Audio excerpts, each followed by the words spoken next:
No. Hi, everybody. The Punnett square. If I have children, there's a 1 in 2 chance that I will pass on the defective gene to them. That doesn't mean they'll look like August, but they'll carry the gene that got double dosed in August and help make him the way he is. If I marry someone who has the same defective gene, there's a 1 in 2 chance that our kids will carry the gene and will look totally normal. A 1 in 4 chance that our kids will not carry the gene at all, and a 1 in 4 chance that our kids will look like August. If August has children with someone who doesn't have a trace of the gene, there's a 100% probability that their kids will inherit the gene, but a 0% chance that their kids will have a double dose of it, like August. Which means they'll carry the gene no matter what, but they could look totally normal. If he marries someone who has the gene, their kids will have the same odds as my kids. This only explains the part of August that's explainable. There's the other part of his genetic makeup that's not inherited, but just incredibly bad luck. Countless doctors have drawn little tic-tac-toe grids for my parents over the years to try to explain the genetic lottery to them. Geneticists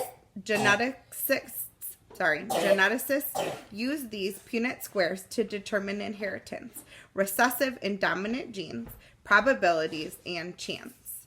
But for all they know, there's more that they don't know. They can try to forecast the odds, but they can't guarantee them. They use terms like germline mosaicism, chromosome rearrangement, or delayed mutation to explain why their science is not an exact science. I actually like how doctors talk. I like the sound of science. I like how words you don't understand explain things you can't understand. There are countless people under words like germline mosaicism, chromosome rearrangement, or delayed mutation. Countless babies who will never be born, like mine. Out with the olds. Miranda and Ella blasted off. They attached themselves to a new crowd destined for high school glory.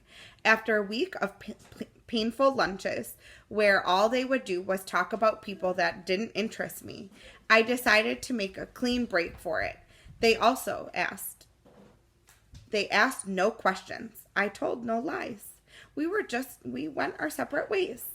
I didn't even mind after a while. I stopped going to lunch for about a week, though, to make the transition easier. To avoid the fake, oh shoot, there's no room for you at this table, Olivia. It was easier just to go to the library and read. I finished War and Peace in October. It was amazing.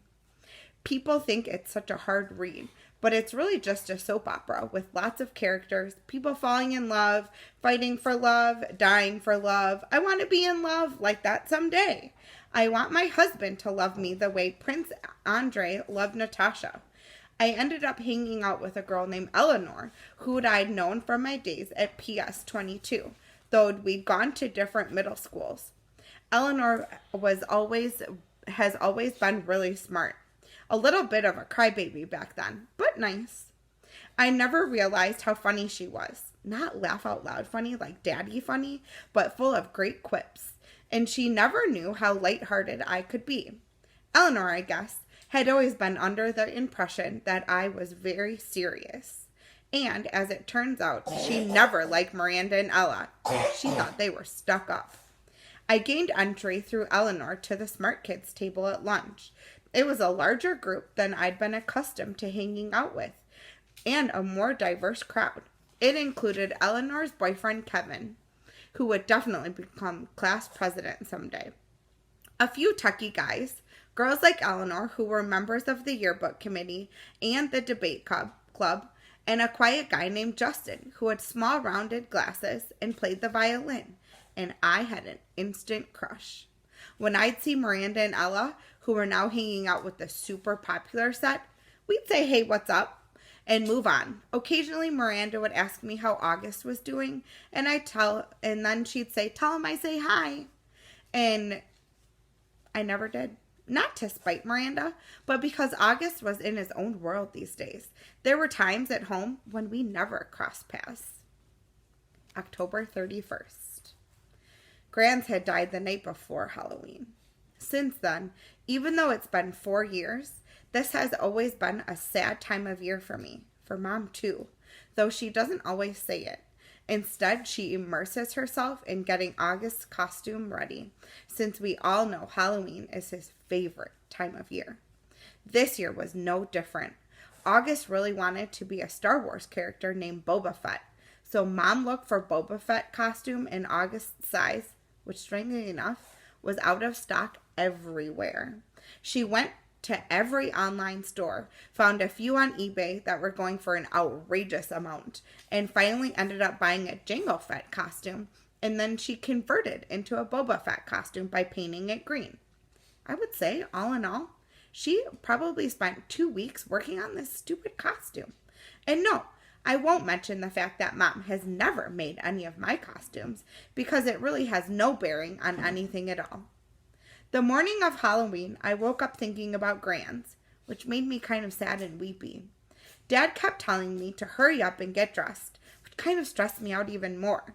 And then I suddenly started crying. I just wanted to stay home. So Dad took August to school that morning, and Mom said I could stay home, and the two of us cried together for a while. One thing I knew for sure was that however much I missed Grands, Mom missed her even more.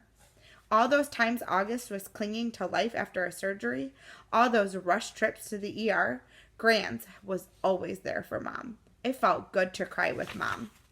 For both of us. At some point, Mom had the idea of watching The Ghost and Mrs. Muir together, which was one of our all-time favorite books. Which was one of our all-time favorite black and white movies.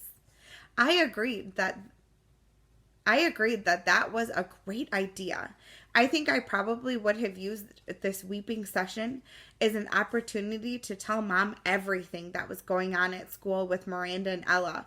But just as we were about sitting down in front of the DVD player, the phone rang. It was the nurse from August's school calling to tell Mom that August had a stomach ache and he needs to be picked up. So much for the old movie and mother-daughter bonding.